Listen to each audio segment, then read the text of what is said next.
Welcome to toy-polloi.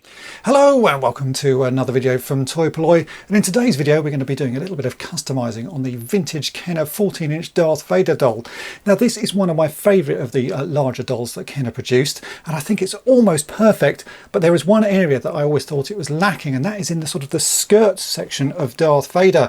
If you look at the full costume of the original Darth Vader outfit, you'll see that not only does he have a cape, but he has this sort of underskirt robes, and I think on this vintage Kenner doll we can actually add those and improve the look of it. So that's the idea for today's project. I've already made custom capes for the vintage 3 3/4 inch figures, including the sort of underskirt, and it does look so much better. So I'm hoping we will have the same results on this larger figure. Let's get on with the project.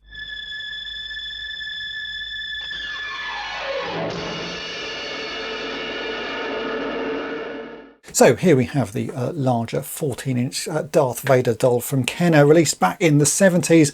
And as I mentioned in the intro, I do think it is one of the better of the larger dolls. And I think it is almost perfect. The sculpt on it is absolutely fantastic. It's got enough detail for you to know immediately that it's Darth Vader. There's a lot of detail in his head. We've got nice little bits of sculpting on his body.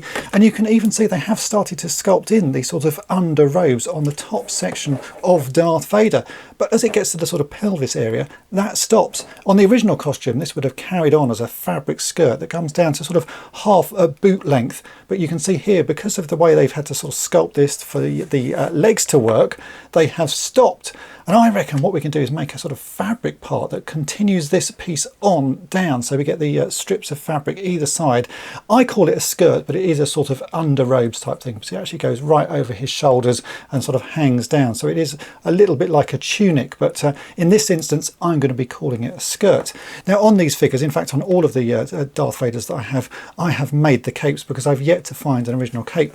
And I've got a video that shows you how to make these and all the sorts of materials that I use. This one is made out of some toy knit fabric, and it really sort of suits the figure, and it's a pretty simple cape to make. So I'm going to be using the same fabric, which is called toy knit or looped fleece. I will put a link to that in the description. But before we get to sort of cutting fabric, we need to make a pattern. Now I have already made a smaller version for the 3 3/4 inch figure. You can see here we have this sort of little underskirt and a fabric cape, which the original one didn't come with. The original one came with the vinyl cape. So this is my sort of custom 3 3/4 inch Darth Vader. If you want to do this, I will put a link to this video in the description and at the end as well. So I was thinking I could just take this pattern and scale it up and see what happens. So I have actually printed this out at about 270%, which I think is about the sort of difference between 3 3/4 inches and 14 inches. Let's see how that looks and see what we need to do to modify it. Of course it will need some modifying, because on this one I've actually done a sort of full skirt that is sewn around the front, but I think on this larger one we're going to have a bit of elastic or something so that we have a nice gap between the sort of the edges of the skirt, so it really does sort of look like under robes. But let's have a look at that printout and see how close it is and see what we need to do to modify it. Okay, so I have printed out that pattern, as I say, at 270%. I was thinking that that would sort of work pretty well, but actually I can see straight away it's not going to, but it gives me a good idea of what we need to do. So I can hold this onto the figure and I can immediately see it's a bit too short. The original sort of underskirt needs to come down to, I would say, just above the sort of the top of the foot there, so almost the full length of the boot, and this one is a bit short. And again, if I sort of wrap the top section around, I can see that it's a little bit too short here as well. We really want this fabric to come up to these points here. So it's about possibly sort of half a centimetre to a centimetre too short on either side, but it is a good starting point. So what I'm going to do is take this, get another sheet of paper and redraw this onto that paper and modify it a bit. You can see that it is not just a sort of oblong, and the reason for that is because we want it to hang like a skirt. If I just cut an oblong, sewed it at the top, it would be a very flat tube and it wouldn't hang right. So what we need to do is have these sort of curves on it, and that's what I did on the smaller version of this. So yeah, I can see a starting point on this. So let's get a bigger sheet of paper, start drawing up a bigger version of this and see if we can get it to look right in this paper mode first.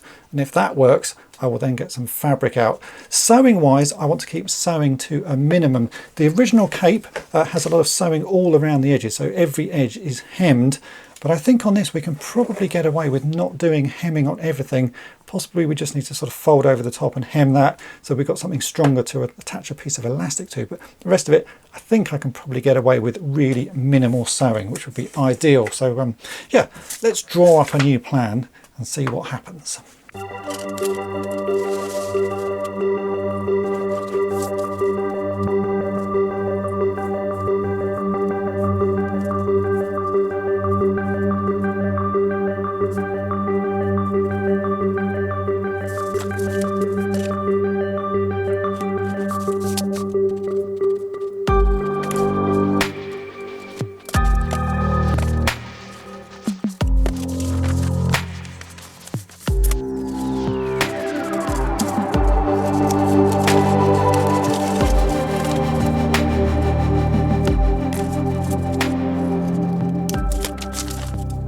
Right, here you go. That's the new modified pattern. I've basically extended it by quite a lot down here and a little bit on the width. And I've already just done a quick sort of test fit onto the figure.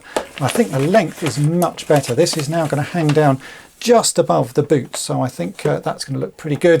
The width I'm still a little bit off on. It's just a little bit too short. I'm going to have to add a little bit more on either side, but this is going to be good enough to sort of get cutting with. So I'm going to get out the fabric and start cutting something out. I think I just need to add about 5mm onto either side here. You can see here I've also marked this is where I'm going to hem it, so I'm going to fold that top bit over and sew along the top. So yeah, I think this is going to work pretty well. It's certainly good enough to prototype from, and if I actually manage to get a good cape out of this, I will draw up a sort of a full pattern for everybody to use. But yeah, let's get started with this one. This is the correct material. This is the stuff called toy knit or looped fleece.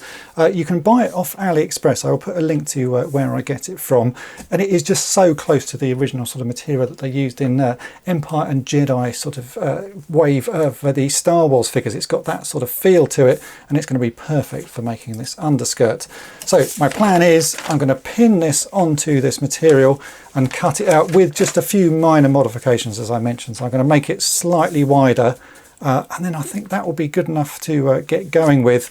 I'll just hem across this top section. So I basically fold over the top by about sort of 4 or 5mm and just sew along, and then we can attach a piece of elastic between these two corners here, and we'll see what it looks like on the figure. But I'm really hopeful that this is going to look pretty close to what I'm imagining in my mind. So let's get pinning and cutting.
Not my best bit of sewing, but I do now have a hem along the top edge of that, and I think it's just going to give it enough strength to attach the elastic to and hold everything in place. So let's now test this onto Darth Vader and see what it looks like. Just wrap that around there. What I'm wanting is a gap at the front which is matches the sort of the pelvis area. I think that's pretty close, and this should then hang down just to above the sort of shoe line, which again I think it does. So what we've got to do now is attach a piece of elastic just between those 2 points there so that this holds in place.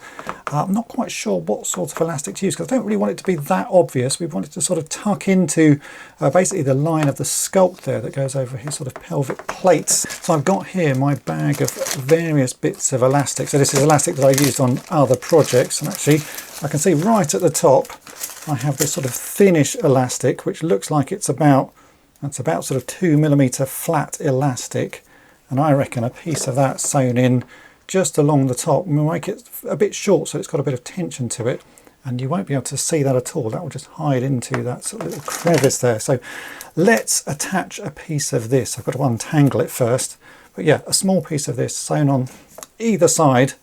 I think that will work. Let's get that done.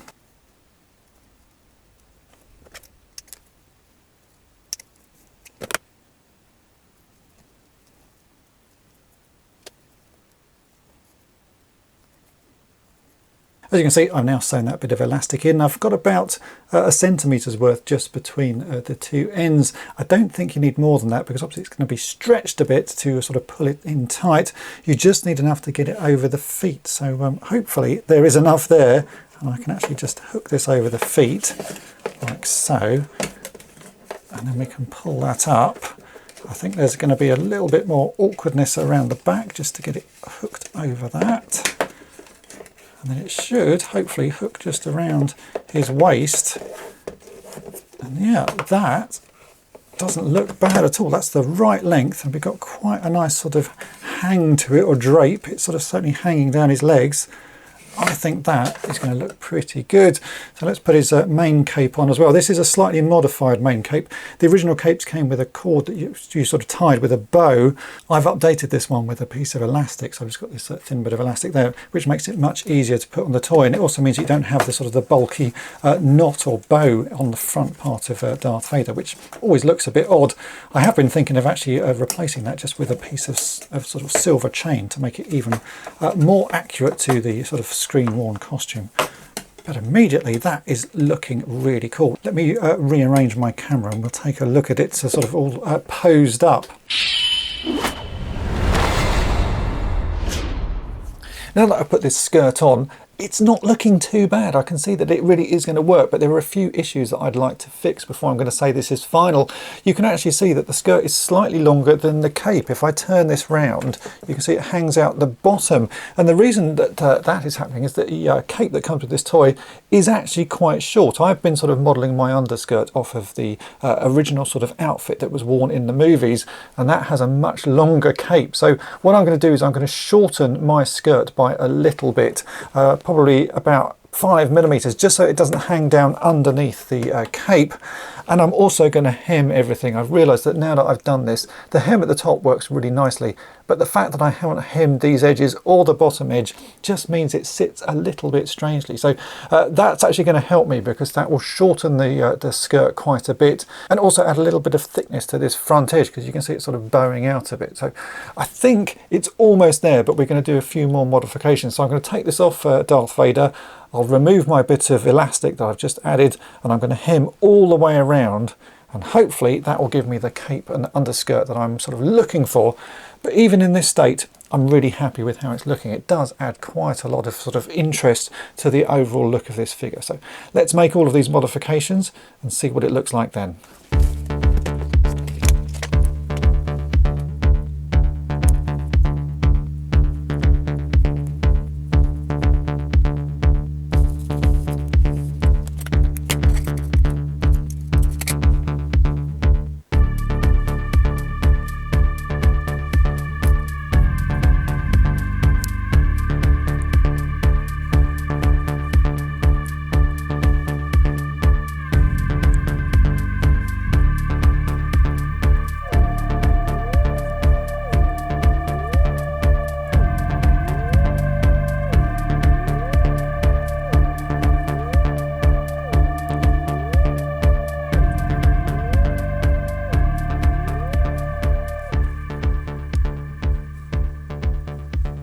After about 15 minutes worth of sewing, I've now modified this, and I think it's going to work a lot better. So you can see that I have hemmed all the way around and all the way around the bottom. So that means that the skirt is a little bit shorter, so it shouldn't hang below the cape that's there. Hemming this front edge means that everything is a bit thicker as well and a bit stiffer, so it's going to hang a bit nicer. I've also made a slight modification to the top. I had a fair amount of a curve to it. I've now flattened that off as well. And I think this is going to hang very nicely. So let's do another test. We'll put this back onto Darth Vader and we'll see how he looks. This is sort of version 2, I'm going to say. The first version is my prototype, and things are never quite right when you do the first go. You always have to make a few modifications and sort of just adjust it to fit the doll that you're working on. And in this instance, I was pretty close, but yeah, I just needed a little bit more modification to make it so that it's absolutely perfect. Oh yeah, that is straight away, I can see that it's a lot better. It just sits a lot better. So it is much shorter. So I can see that the cape is now hanging slightly below the skirt, but it sits much better at the top. So let me rearrange my camera and I'm going to show you the final version of this underskirt. And here we go, here is the finished figure with the new underskirt added. On the left you can see this is the original Darth Vader, so that's the one without the underskirt. And on the right you can see the one that I have now modified and added this extra little bit of detail, and I'm really pleased with how this has turned out. It's a subtle addition, but it does make a big difference to how this Darth Vader figure looks. He just looks a lot more screen accurate. As I said, I really do like this doll. I think it's one of the better ones that Kenner produced. It just looks exactly like Darth Vader, and by adding these little extra additions, I'm just making it closer to what you see in the movies. Kenner obviously didn't need to do this back in the day because the figure really just needed a cape and it looks like Darth Vader. I'm adding it because I just think it takes this figure to the next level. If you want to have a go yourself, I'm going to put the pattern that I've made available on toy-polloi.com, so go there and download that. You will need to print it onto some A3 size printer paper because it is a pretty large pattern. If you've enjoyed this video, then make sure to hit the subscribe button and tap the bell to be notified each time I upload a new video. And if you've really enjoyed it and want to help me out here at toy-polloi, then why not think about becoming a Patreon of the channel. You get early access to all of my restoration videos, plus access to an exclusive video series called On the Cutting Mat, where you'll see projects and restorations that you won't see anywhere else. So have a think about that, and thanks for watching. Thanks for watching Toy Polloi. Subscribe for more great videos.